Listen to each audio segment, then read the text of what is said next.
们以最热烈的掌声欢迎来自各国的同学出场。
校长插播一下哈，他们说要表演，我说 OK。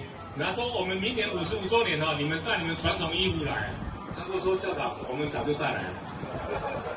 然后呢，他们只用3个晚上就练习哦，他们只来我们岭东2个月而已。